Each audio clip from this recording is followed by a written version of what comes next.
హైదరాబాద్ లో ఐఎస్ఐఎస్ 5 సానుభూతి పరులు పట్టుబడడంతో పోలీసులు అలర్ట్ అయ్యారు. నగరంలోని షాపింగ్ మాల్స్ తో పాటు పలు చోట్ల తనిఖీలు చేశారు. మాదాపూర్లోని ఇనార్బిట్ మాల్లో పోలీసులు సర్చ్ ఆపరేషన్ నిర్వహించారు. ఐఎస్ఐఎస్ సానుభూతి పరులు దాడులకు తెగబడే అవకాశం ఉండటంతో సోదాలు చేస్తున్నట్లు చెప్పారు. దిల్సుఖ్ నగర్ లోని సాయిబాబా ఆలయంలోనూ బాంబ్ స్క్వాడ్ తో తనిఖీలు నిర్వహించారు.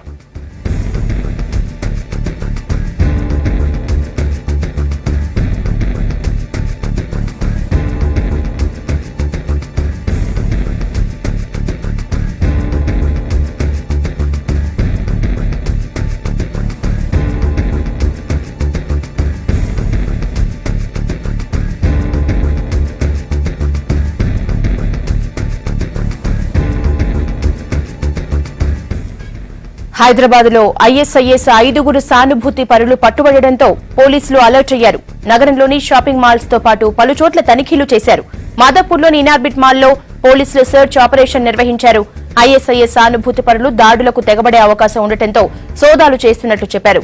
దిల్సుఖ్ నగర్ లోని సాయిబాబా ఆలయంలోనూ బాంబ్ స్క్వాడ్ తో తనిఖీలు నిర్వహించారు.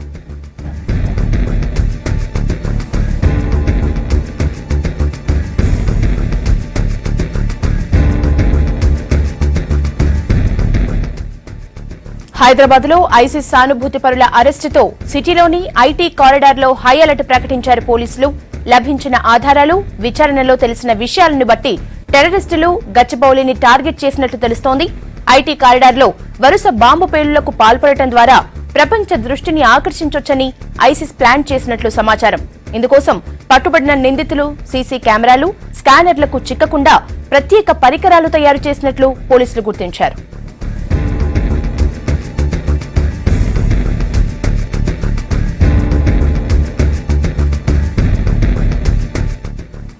అయితే ఎన్ఐఏ అధికారులు నిన్న జరిపిన దాడుల్లో నిందితుల నుంచి urea, ammonium nitrate powder, sugar, బాటిల్లో mineral acid, acetone, hydrogen peroxide స్వాధీనం చేసుకున్నారు. దీన్ని బట్టి ఎక్కువ ప్రాణ నష్టం జరిగేలా రసాయనాలు ఉపయోగించి బాంబులు తయారు చేసే పనిలో నిందితులు ఉన్నట్లు ఎన్ఐఏ అధికారులు గుర్తించారు. ఐసిస్ ఆదేశాలతో 3 నెలలుగా బార్కాస్ కొండల్లో నిందితులు షూటింగ్ ప్రాక్టీస్ చేసినట్లు గుర్తించారు.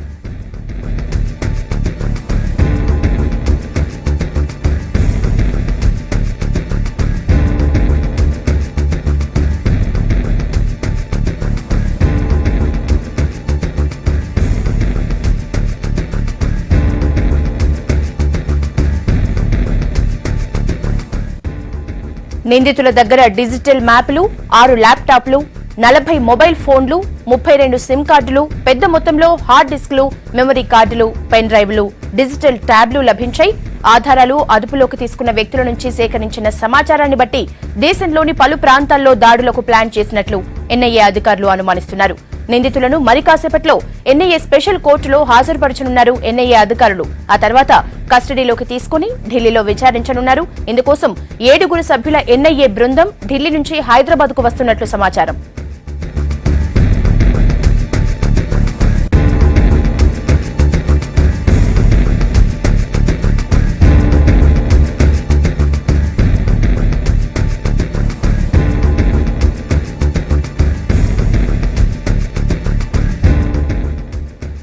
మనలోనే ఉంటారు, మన చుట్టూనే ఉంటారు, మనలాగే బతుకుతారు, మనతోనే చెట్టా పట్టాలేసుకుని తిరుగుతారు. వాళ్లకు మనకు ఒకటే తేడా, అదే లక్ష్యం. అనుకున్న పనిని 100% పూర్తి చేయటం కోసం ఎంతకైనా తెగిస్తారు. ఎన్ని సంవత్సరాలైనా వెయిట్ చేస్తారు. వీళ్లే స్లీపర్ సెల్స్, ఉగ్రవాద సానుభూతి పరులు. ఓ వర్గం కోసమే, ఓ మతం కోసమో, ఇంకా దేనికోసమో ప్రభావితమవుతారు. అలజడి సృష్టిస్తారు, విధ్వంసం చేస్తారు. సిటీలో కంటికి కనిపించని, నిఘాకు దొరకకుండా చాప కింద నీరులా విస్తరిస్తోంది ఉగ్ర నీడ.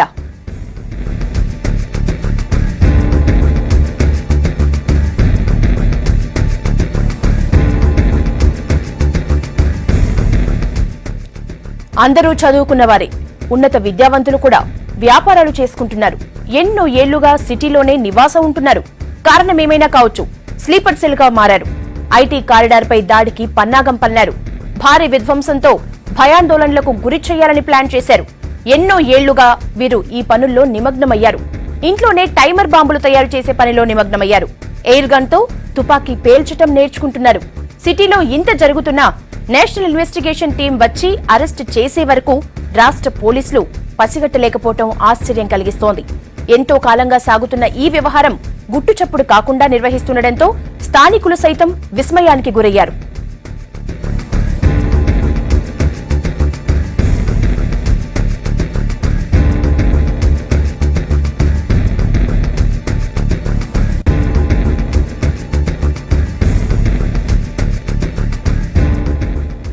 ఎన్ఐఏ అరెస్ట్ చేసిన 5గురు ఐసిస్ సానుభూతి పరులు సోషల్ మీడియా ద్వారానే ఆకర్షితులైనట్లు విచారణలో తేలింది.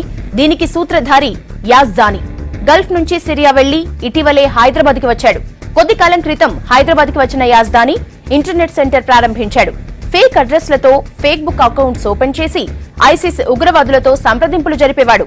స్థానిక యువకులను ఉగ్రవాద కార్యకలాపాల్లో దించేవాడు. అలా 11 మందిని ట్రాప్ చేసినట్లు సమాచారం. హైదరాబాద్ నుంచి సిరియాకు రెగ్యులర్ గా వెళ్తున్న ఫోన్ కాల్స్ పై నిఘా పెట్టిన ఎన్ఐఏ కూపీలాగింది. హైదరాబాద్ లో డొంక కదిలింది.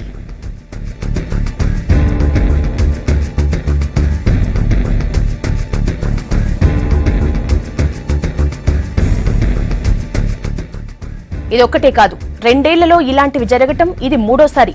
గతంలో హబ్సిగూడ, టోలీ చౌకీలో కూడా ఐసిస్ సానుభూతి పరుల్ని అరెస్ట్ చేసింది ఎన్ఐఏ. వరుస ఘటనలతో రాష్ట్ర పోలీసుల్లో అలజడి మొదలైంది. Intelligence bureau, cyber crime branch ఏం చేస్తుందనే విమర్శలు మొదలయ్యాయి.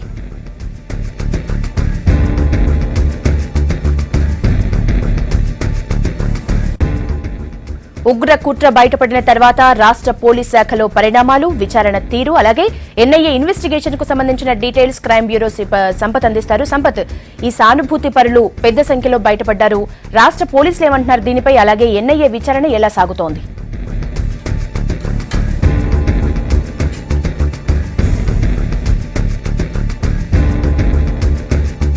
ఉగ్ర మూకలు మరోసారి హైదరాబాద్పై కన్నేశాయి. గతంలో దాదాపు ఏడాది కాలంలోనే 9 మంది ఉగ్రవాద సంస్థలతో సానుభూతి పరులంతా అరెస్ట్ అయ్యారు. 1993 నుంచి దాదాపు 2013 వరకు జరిగినటువంటి ఉగ్ర దాడులపైన మొత్తం కూడా ఎక్కువగా ఆర్డీఎక్స్ లేదంటే అమ్మోనియా సంబంధించినటువంటి కెమికల్స్ని ఎక్కువగా బయట నుంచి తీసుకొచ్చేవారు. అదంతా కూడా పాకిస్తాన్ కేంద్రంగా అక్కడి నుంచే మొత్తం కూడా ఉగ్రవాద సంస్థలు ఎక్కడైతే కేంద్ర బిందుగా ఉన్నాయో అక్కడి నుంచే సప్లై చేసేవారు. కానీ ఈసారి జరిగినటువంటి మాడ్యూల్ సంబంధించిన దాంట్లో ఏయుటి మాడ్యూల్ ఐఎస్ ఉగ్రవాద సంస్థకు సంబంధించిన ఏయుటి మాడ్యూల్ దీన్ని మొత్తం కూడా ఆపరేట్ చేసింది. ఎక్కడ పోలీసులు కనీసం వాసన పసిగట్టలేని రీతిలో ఈ విధ్వంసం సృష్టించేందుకు ప్రయత్నం చేశారు.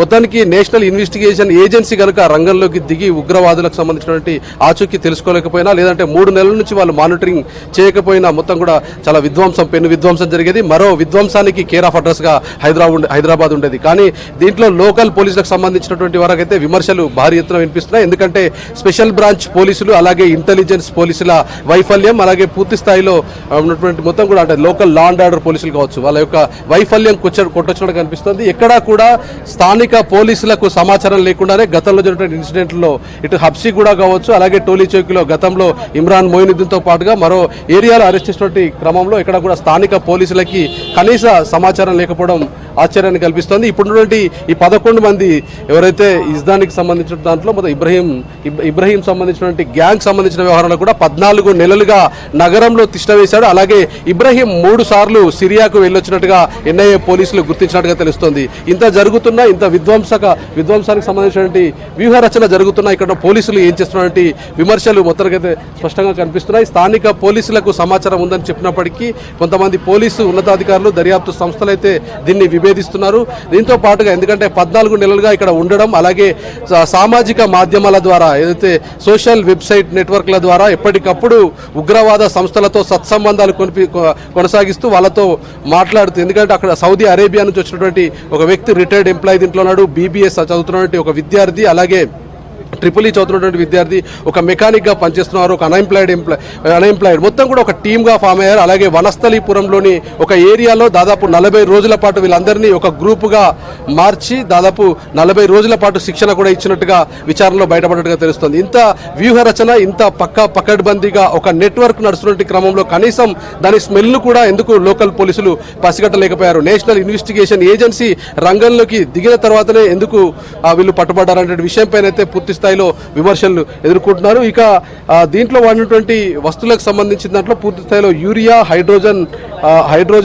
హైడ్రోజన్తో పాటుగా ఫాస్ఫరస్ పెయింట్స్ అవన్నీ కూడా లోకల్ మేడ్గా ఉండేటివి. ఎక్కడ కూడా గతంలో ఎక్కువగా అంటే దిల్సుఖ్ నగర్ బాంబ్ బ్లాస్ట్లో కావచ్చు, మిగతా సంబంధించిన బ్లాస్టింగ్స్లో లుంబిని పార్ట్లో జరిగిన బ్లాస్టింగ్లో కావచ్చు, మొత్తం కూడా దాంట్లో వాడేటటువంటి సరంజామా పూర్తి స్థాయిలో ఫారిన్ కంట్రీస్ నుంచి అంటే ఎక్కడైతే ఉగ్రవాద సంస్థలు ఉంటాయో ఉగ్రవాద సంస్థలు అక్కడి నుంచి పంపించడం, తర్వాత దాంట్లో ఆర్డీఎక్స్ పంపించిన తర్వాత పూర్తి స్థాయిలో తయారీ విధానాన్ని కూడా వాళ్ళే చూపించి తయారు చేసిన తర్వాత పంపించేవారు. కానీ ఇక్కడ అలాంటి పని లేకుండా ఐసిస్ ఒక అడుగు ముందుకేసింది. ఎందుకంటే ఎవరు కూడా పోలీసులకు కనీసం వాళ్ళ పోలీసులకు ఎలాంటి సమాచారం రాకుండా గుట్టు చప్పుడు కాకుండా తమ వ్యవహారాన్ని నడిపించింది.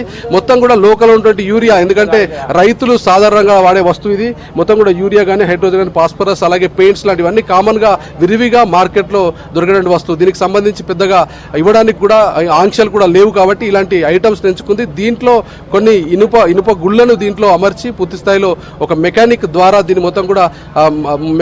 దీన్ని మొత్తం కూడా బాంబును తయారీకి వ్యూహరచన చేశారు. ఏదేమైనా మొత్తానికి భాగ్యనగరాన్ని వెన్నులో వణుకుతున్నటువంటి ఈ ఇన్సిడెంట్ చెప్పకనే చెబుతోంది. హైదరాబాద్ అలాగే రాష్ట్ర పోలీసుల పనితీరు దాని వైఫల్యం గురించి స్పష్టంగా చేస్తుంది. ఎందుకంటే మొత్తం కూడా అంటే ఇన్సిడెంట్ జరిగిన మొదటి నుంచి కూడా దాదాపు 6 నెలల నుంచి వీళ్ళపైన మానిటరింగ్ ఉందనేది ఆఫ్ ది రికార్డ్ లో ఇన్వెస్టిగేషన్ అధికారులు చెప్తున్నారు.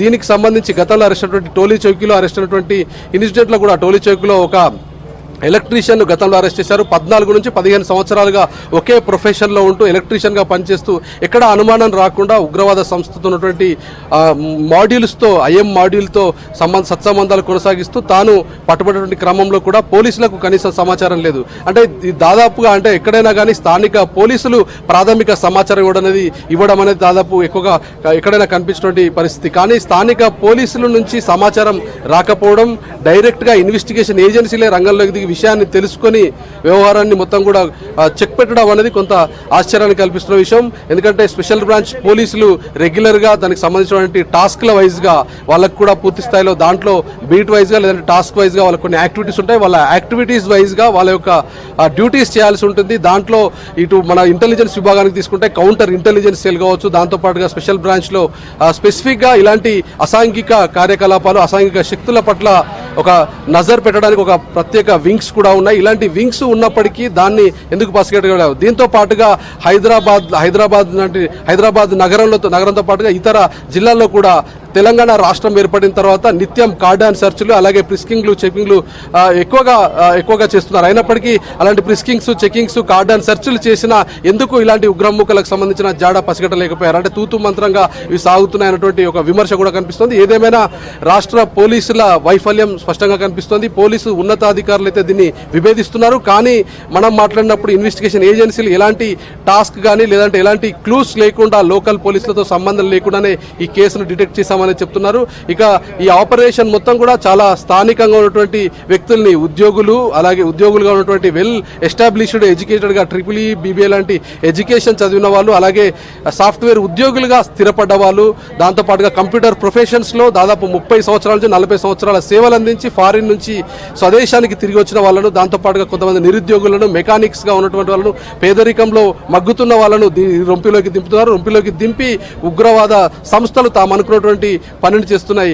ఏదైనా దాదాపు అంటే మొత్తం కూడా దీన్ని దాదాపు మరో 20 నుంచి 25 రోజుల సమయంలో ఇలాంటి ఈ ఉగ్రవాద కార్యకలాపాలకి పూర్తి స్థాయిలో దీనికి సంబంధించినటువంటి స్టంట్ను చేయాలనుకున్నారు. దానికి సంబంధించినటువంటి స్పాట్ను కూడా డిసైడ్ చేసుకున్నారు అనేది ఆఫ్ ది రికార్డులో తెలుస్తుంది.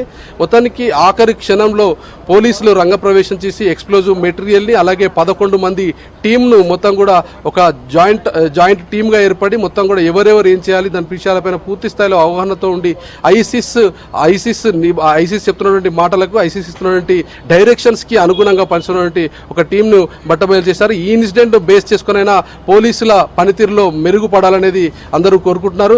దీంతో పాటుగా గతంలో తీసుకుంటే దాదాపు ఇండియన్ ముజాహిదీన్ కావచ్చు, హుజీ లాంటి మాడ్యూల్ కి సంబంధించినటువంటి ఆపరేషన్స్ లో కేవలం స్లీపర్ సెల్స్ గా మాత్రమే వాడేవాళ్ళు. స్లీపర్ సెల్స్ గా వాళ్ళు ఉంటూనే కొంతమంది బయట నుంచి యాసిన్ బక్తల్ సంబంధించినటువంటి ట్విన్ బ్లాస్ట్ సంబంధించిన ఇన్సిడెంట్ తీసుకుంటే యాసిన్ బక్తల్ పాకిస్తాన్ నుంచి శాటిలైట్ ఫోన్ ద్వారా తన బ్రదర్ కి ఆదేశాలు ఇచ్చాడు. తాను అక్కడి నుంచి ఫ్లైట్ ద్వారా ఇక్కడికి వచ్చిన తర్వాతనే పూర్తి స్థాయిలో బాంబు తయారీ కానీ మిగతా సంబంధించిన వ్యవహారాలు చూశారు. అంటే గతంలో కేవలం రెక్కి వరకు అలాగే స్లీపర్ సెల్స్గా పనిచేయడానికి మాత్రమే స్థానికంగా ఉన్నటువంటి యువకులను వాడేవాళ్ళు. కానీ ఈ ఎపిసోడ్లో మాత్రం పూర్తి స్థాయిలో ఈ టీంను మొత్తం కూడా చాలా స్పష్టంగా ఎక్కడ ఎవరి అవసరం లేకుండా ఐఎస్ ఉగ్రవాద సంస్థ గ్రౌండ్లోకి రాకుండానే ఇక్కడ ఉన్న టీంనే ఫామ్ చేసి వాళ్ళకి కావాల్సిన డబ్బును సమకూర్చారు. అలాగే ఎలా ఈ వ్యవహారాన్ని చక్కబెట్టాలి, ఈ వ్యవహారాన్ని మొత్తం కూడా అంటే ఈ విధ్వంసానికి ఎలా దిగాలి, మారణ హోమానికి ఎలా వ్యూహరచన చేయాలనే విషయంపైన పూర్తి స్థాయిలో డైరెక్షన్స్ ఇచ్చారు. దీని మొత్తం కూడా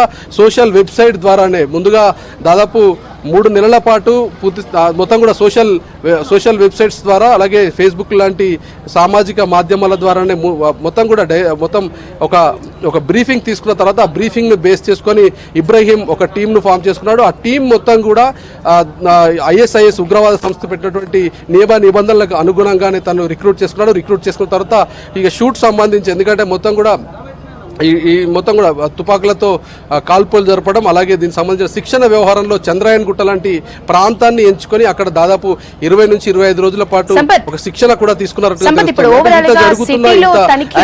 దాదాపు అంటే ఏదో మొదటి స్థానంలో చెప్పండి సంపత్, ఈ సిటీలో మొత్తంగా ఇప్పుడు తనిఖీలు ఎలా ఉన్నాయి? అలాగే శంషాబాద్ ఎయిర్పోర్ట్ లో హై అలర్ట్ అంటున్నారు, ఆంక్షలు ఎలా ఉన్నాయి?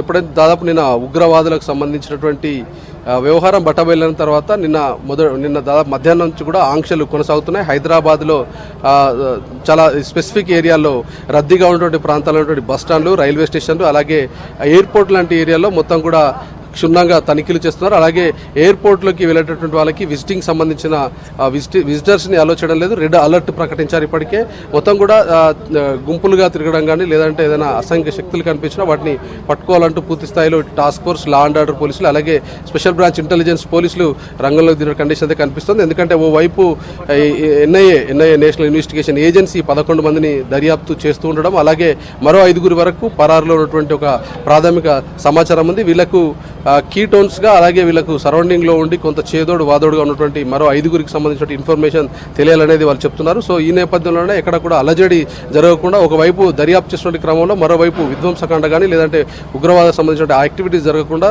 అసంఖ్య శక్తులను కట్టడి చేసేందుకు పూర్తి స్థాయిలో నగరాన్ని అయితే జల్లెడపడుతున్నారు. మొత్తం కూడా నగర శివారుల్లో పూర్తి స్థాయిలో ఎక్కడికక్కడ ఫ్రిస్కింగ్లు, చెక్కింగ్లు అలాగే రెడ్ అలర్ట్ ప్రకటించినటువంటి శంషాబాద్ ఎయిర్పోర్ట్లో కూడా ప్రతి ఒక్కరిని క్షుణ్ణంగా తనిఖీ చేయడంతో పాటుగా విజిటర్స్ లోపలికి అలో చేయకుండా ఆంక్షలు విధించారు. Over to you. Okay, thank you Sampath.